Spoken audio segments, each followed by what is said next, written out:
No vídeo de hoje, vamos mostrar na íntegra o fato relevante divulgado pelo Fundo Imobiliário TRBL11 em 24 de outubro de 2024. Esse comunicado detalha o plano de ação para solucionar o problema de afundamento que está afetando uma parte do aterro do Centro Logístico de Contagem, Minas Gerais. O problema gerou fissuras e separações nas juntas de dilatação das áreas administrativas, comprometendo a estrutura do local. Para esclarecer os detalhes, a gestão optou por apresentar uma descrição em formato de perguntas e respostas, visando explicar de maneira clara os próximos passos a serem tomados. Eu sou o Oliver e lhes convido para mais um vídeo do canal De Olho no Dividendo.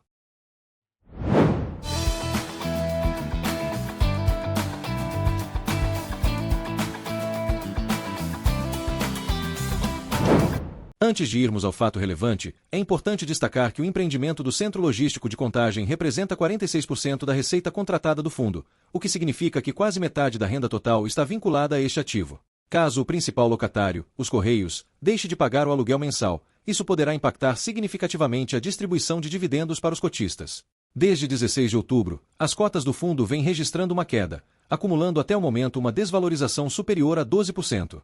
Agora, vamos entrar no fato relevante. Sobre o imóvel. O Centro Logístico Contagem, CLC, localizado em Contagem, na região metropolitana de Belo Horizonte, é um imóvel moderno e recém-construído, com classificação AAA, um dos mais avançados centros de distribuição da América Latina. O fundo TRBL11 adquiriu o imóvel em 2021, já em plena operação e alugado para os Correios, com foco em e-commerce. A área locável do CLC é de 136 mil metros quadrados, em um terreno de 174 mil metros quadrados. O contrato de locação é do tipo Built to Suit, um modelo em que o imóvel é construído sob medida para o locatário, com término previsto para 2034. O imóvel é construído majoritariamente sobre um maciço rochoso, onde se situa a maior parte da área logística, enquanto uma parte menor, sobre aterro, passou por um processo de terraplenagem. Sua estrutura principal abriga o centro de distribuição, além de áreas auxiliares que incluem o refeitório, vestiários, áreas administrativas e catracas, fornecendo suporte operacional completo. Toda a documentação do imóvel está regularizada, com o AVCB, Auto de Vistoria do Corpo de Bombeiros, renovado em setembro de 2024 por mais 5 anos, e todas as licenças e seguros estão em conformidade. O que aconteceu? Recentemente, foi identificado um afundamento em parte da área de aterro do CLC, causando trincas e abertura das juntas de dilatação nas instalações administrativas. Entretanto, a estrutura principal da nave logística permanece intacta e não há risco de colapso. Em resposta a esse incidente, no dia 10 de outubro de 2024, os Correios decidiram suspender todas as operações no local. Posteriormente, no dia 16 de outubro, a Defesa Civil emitiu um laudo determinando a interdição temporária de uma parte da área administrativa, representando cerca de 6% da área locável. Mesmo com a interdição restrita a uma pequena porção, os Correios interromperam por completo suas atividades no imóvel. O que está sendo feito? Assim que o problema foi detectado, as equipes técnicas da gestora do imóvel, Rio Bravo e Telos, iniciaram um monitoramento e acompanhamento direto no local. Essas equipes já estavam envolvidas em projetos de reparo e manutenção desde agosto de 2024, com documentação protocolada junto à Prefeitura de Contagem. Além disso, a gestora entrou em contato com as autoridades competentes para garantir a liberação da área e iniciar os trabalhos de reforço e obras emergenciais, como escoramentos e demolições, se necessário. Empresas especializadas, como calculistas geotécnicos e estruturais, topógrafos e construtoras, foram contratadas para executar as intervenções. A expectativa é de que um plano de ação completo seja apresentado em breve, com uma reunião já agendada com a Defesa Civil para dar início às intervenções. O objetivo é que dentro de 60 dias após o início das obras emergenciais, o imóvel esteja totalmente liberado e pronto para voltar a operar com segurança. Sobre o ocorrido. Qual a extensão do dano sofrido? No que consiste o dano sofrido no galpão? Foi identificado um adensamento em parte do aterro do empreendimento, resultando no surgimento de patologias na estrutura. Essas patologias incluem trincas na alvenaria de vedação e no piso, além da abertura das juntas de dilatação. O dano está concentrado nas edificações que suportam a operação do galpão, conhecidas como Bloco Operacional e Anexo 5, Área Técnica, que correspondem a aproximadamente 1% da área locável. A área interditada pela Defesa Civil, que considera uma margem de segurança, representa cerca de 6% do imóvel, sem causar impacto direto na operação logística do inquilino. O que fala o laudo da Defesa Civil? O laudo da Defesa Civil concluiu que fica interditado o bloco de apoio até 2 linhas de pilares em direção ao galpão, anexo 5, sendo o restante do complexo submetido a monitoramento contínuo. O dano é localizado ou há possibilidades de expansão. A análise indica que o problema está restrito às edificações de suporte à operação, sem riscos identificados para a estrutura principal do galpão. As autoridades competentes já estão tratando a questão com a devida urgência, visando restabelecer a operação de forma segura, por meio da liberação da Defesa Civil.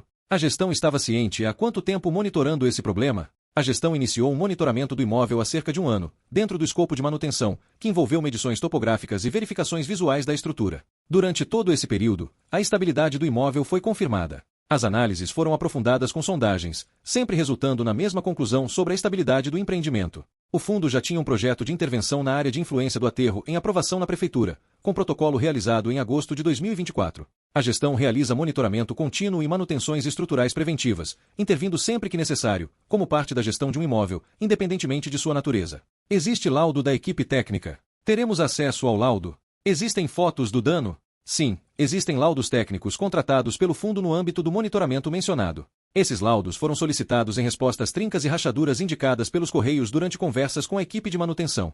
3 empresas independentes emitiram laudos, todos atestando a estabilidade do imóvel e ausência de risco iminente de desmoronamento. Os laudos estão disponíveis para consulta na sede da administradora. A primeira conclusão do monitoramento indicou que as edificações apresentavam bons parâmetros urbanísticos e condições de uso regulares, embora houvesse anomalias de acabamento nas áreas externas e fachadas. O relatório recomendou intervenções imediatas no prédio de apoio administrativo e anexos do empreendimento. As recomendações, datadas de maio de 2024, foram prontamente atendidas, com um relatório fotográfico disponível para consulta. De quem é a responsabilidade pela manutenção do imóvel? O locatário é contratualmente responsável pelas manutenções preventivas, corretivas e preditivas do imóvel. Contudo, o locatário não estava realizando as manutenções necessárias, levando o fundo a assumir algumas atividades para garantir a habitabilidade e segurança do imóvel.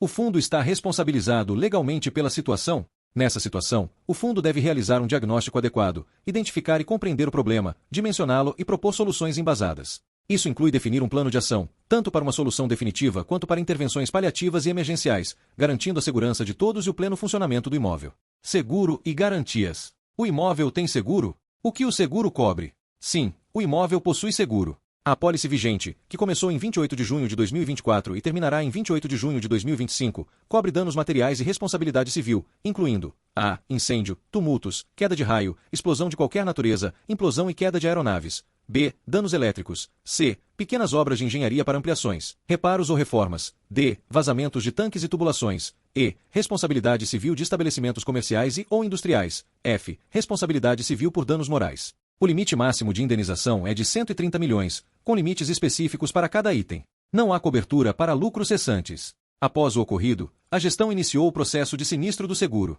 Como se dará a sinistralidade? Com a abertura do sinistro, inicia-se o processo de avaliação e regulação pela seguradora, que avaliará a cobertura e o dano sofrido. A partir desse momento, a gestão não terá controle sobre os próximos passos e fornecerá mais informações assim que possível. O imóvel está dentro da garantia? Como é a garantia? O garantidor será acionado para ressarcir o fundo de eventual reparo ou lucro cessante. Por se tratar de uma obra emergencial, os custos iniciais serão arcados pelo fundo para evitar maiores prejuízos. Após a análise da equipe técnica sobre a origem das patologias, a Rio Bravo e as gestoras definirão a melhor estratégia jurídica para buscar o ressarcimento dos danos. No momento, não é possível determinar a parte garantidora ou fornecer mais detalhes sobre os próximos passos, para que as informações não interfiram negativamente na estratégia jurídica e nos objetivos do fundo e de seus cotistas. É importante ressaltar que a aquisição do imóvel pelo fundo foi concluída em abril de 2021, com uma condição prévia que exigia um relatório técnico de auditoria para testar a habitabilidade, solidez e segurança do empreendimento. A contratação dos projetistas e construtores foi feita pelo antigo proprietário. Na aquisição, o imóvel já possuía BITC e AVCB válidos e era ocupado pelos Correios desde 2019. O que diz o contrato em caso de sinistro total ou parcial do imóvel e a sua reconstrução ou intervenção? Existem cláusulas no contrato de locação que regram as questões do sinistro. O relatório traz um print sobre o que diz o contrato. 10.3. Na hipótese de sinistro parcial do imóvel, que não paralise a atividade da locatária, a locatária obriga-se a pagar o aluguel equivalente à área útil do imóvel que eventualmente permanecer ocupando, sendo que a diferença entre o valor a ser pago pela locatária e o valor do aluguel devido em cada mês, nos termos deste contrato, poderá ser coberto por um seguro de perda de receitas, caso este venha a ser contratado pela locadora, às suas expensas. Este item garante que a locatária não seja onerada em demasia em caso de sinistro parcial, permitindo a cobertura por seguro. 10.3.1. Findada a reconstrução da parte do imóvel objeto do sinistro, o contrato será automaticamente restabelecido, retomando-se imediatamente o pagamento dos aluguéis, sendo cobrado proporcionalmente o período utilizado no mês do restabelecimento. A retomada automática dos pagamentos assegura uma transição suave após a conclusão da reconstrução. 10.4. Na hipótese de sinistro total, a locadora reconstruirá o imóvel, desde que o prazo da reconstrução não seja superior a 12 meses, conforme aferido por idoneia e com notória especialização na área, contratada pela locadora às suas expensas. O prazo de 12 meses é uma proteção para a locatária, garantindo que a reconstrução não se prolongue indefinidamente. 10.4.1. Durante o período em que o imóvel não puder ser ocupado pela locatária e estiver sendo reconstruído, a locatária estará desobrigada do pagamento do aluguel e demais encargos do imóvel, podendo tais valores serem cobertos por um seguro de perda de receitas, caso este venha a ser contratado pela locadora, às suas expensas. Essa cláusula protege a locatária de custos adicionais durante o processo de reconstrução.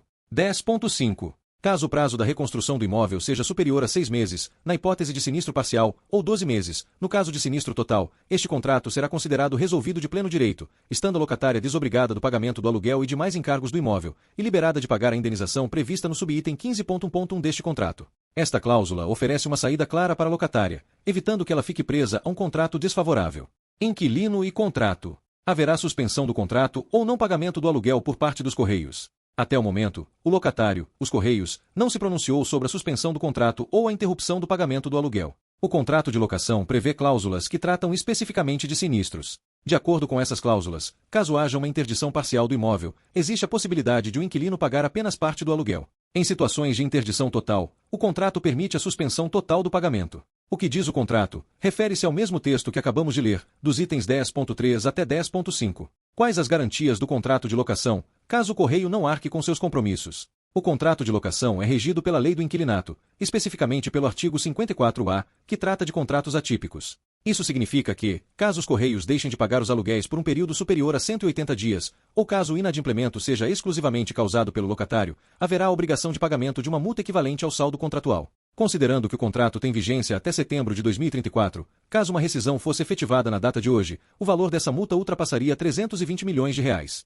O relatório traz um print sobre o que diz o contrato. 15.1. O presente contrato poderá ser considerado rescindido em sua integralidade, caso a locatária atrase o pagamento do aluguel por prazo superior a 180 dias. O prazo de 180 dias é um limite significativo que permite uma margem de manobra, mas também protege a locadora. Há alguma cláusula contratual que permita ao inquilino sair do imóvel sob essas condições adversas? Sim, o contrato prevê a possibilidade de o inquilino rescindir antecipadamente sem a necessidade de pagar multa rescisória em casos de prolongamento de sinistralidade. Se houver uma obstrução do uso parcial do imóvel por pelo menos 6 meses ou do uso total por 12 meses, o locatário poderá encerrar o contrato antecipadamente sem penalidades financeiras. O que diz o contrato? 15.1.3. Não será aplicável o pagamento de indenização pela locatária nas hipóteses de rescisão antecipada deste contrato em decorrência dos seguintes eventos. 15.1.3.1. Sinistro total ou parcial do imóvel, cujo prazo de reconstrução do imóvel seja superior a 12 meses, no caso de sinistro total, ou de 6 meses, no caso de sinistro parcial. 15.1.3.2. Desapropriação total ou parcial do imóvel, conforme subitens 12.1 e 12.2 deste contrato. Essa cláusula protege a locatária de penalidades em situações excepcionais, refletindo um entendimento razoável das circunstâncias. 15.4. O inadimplemento total de cláusula contratual poderá constituir hipótese de rescisão, sem prejuízo de indenização pela locadora, nos termos do parágrafo único do artigo 416 do Código Civil, por quaisquer danos, prejuízos e lucros cessantes sofridos pela locatária, desde que a locadora seja previamente notificada para sanar a eventual irregularidade nos prazos estipulados pelas respectivas cláusulas deste contrato, e mantenha-se inerte. A necessidade de notificação prévia garante que a locadora tenha a oportunidade de corrigir irregularidades antes de qualquer rescisão. Por quanto tempo o imóvel ficará sem operação pelo inquilino? Até o momento, o locatário, os Correios, não deu um posicionamento oficial sobre quando retomará suas atividades no imóvel. Contudo, laudos técnicos indicam que a operação poderia continuar nas áreas que não foram interditadas pela Defesa Civil. O Correios está operando. Até a emissão deste documento, o inquilino não está operando no imóvel. Reparo. Quanto tempo a gestão levará para realizar as obras e corrigir o problema? Qual o cronograma de ações e datas? Ainda são necessárias confirmações técnicas e o início das intervenções perante os órgãos competentes. A previsão preliminar é de cerca de 60 dias de execução das obras a partir da conclusão do estudo de engenharia e comunicação à Prefeitura. O plano de ação já está pronto. O plano de ação para apresentação à Defesa Civil, referente às áreas apontadas na interdição, já está pronto. Ele será apresentado na próxima semana durante uma reunião e, uma vez aprovado, as obras serão iniciadas imediatamente. As atividades terão que ser interrompidas para o reparo? A princípio, não será necessário interromper as atividades. As soluções de engenharia em análise sugerem que não haverá mais interdições além das áreas já interditadas.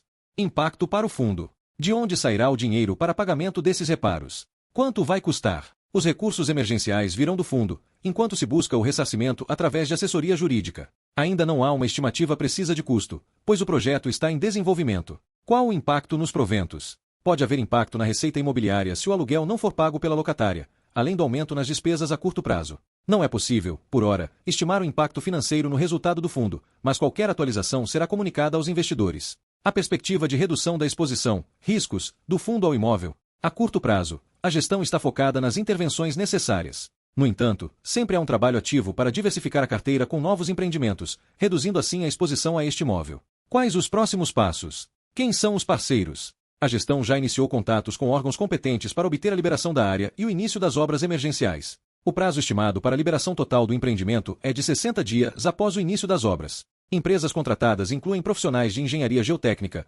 estrutural, sondagem, topografia e gestão de obras. Mais abaixo, segue a seleção de fotos do imóvel feitas pela Defesa Civil em 16 de outubro, e em seguida, fotos tiradas pela gestão, no dia 20 de outubro. Deixaremos os links dos laudos na descrição do vídeo, caso você queira ler na íntegra. Pelo que vimos no fato relevante, a situação do Centro Logístico Contagem revela tanto os desafios quanto as vulnerabilidades inerentes à gestão de imóveis de grande porte. Embora a intervenção rápida da gestora, Rio Bravo e Telos, e a contratação de equipes especializadas sejam passos positivos, é crucial refletir sobre a eficácia das práticas de manutenção preventiva que levaram à identificação tardia do problema. A dependência significativa do fundo em relação aos Correios, que representam 46% da receita contratada, levanta questões sobre a diversificação da carteira de ativos. A concentração de renda em um único locatário pode expor o fundo a riscos financeiros elevados, especialmente em situações adversas como essa. A queda de mais de 12% nas cotas do fundo desde o incidente é um indicativo claro de que a confiança dos investidores pode ser abalada rapidamente diante de crises. Ademais, a interdição de parte das instalações, mesmo que restrita, sinaliza a necessidade de um monitoramento mais rigoroso e proativo das condições estruturais do imóvel. A ausência de danos na estrutura principal é um alívio, mas a ocorrência de trincas e outras patologias em áreas operacionais não deve ser subestimada. Isso sugere que a gestão deve implementar um programa de manutenção mais robusto e frequente, visando prevenir futuros incidentes. Por fim, a comunicação com os investidores e stakeholders é vital. A transparência nas ações tomadas e a atualização constante sobre o progresso das obras emergenciais são essenciais para restaurar a confiança e mitigar o impacto negativo nas percepções do mercado. A gestão não apenas deve focar na resolução imediata do problema, mas também repensar sua estratégia de longo prazo para garantir a sustentabilidade e a resiliência do fundo diante de desafios futuros. Se este vídeo contribuiu para os seus estudos, por favor, considere deixar um like, inscrever-se no canal, ativar o sininho para receber notificações sobre novos conteúdos e compartilhar com seus amigos investidores. Isso ajuda o canal a crescer e continuar trazendo mais informações relevantes para você. Agradecemos pela sua atenção e até breve.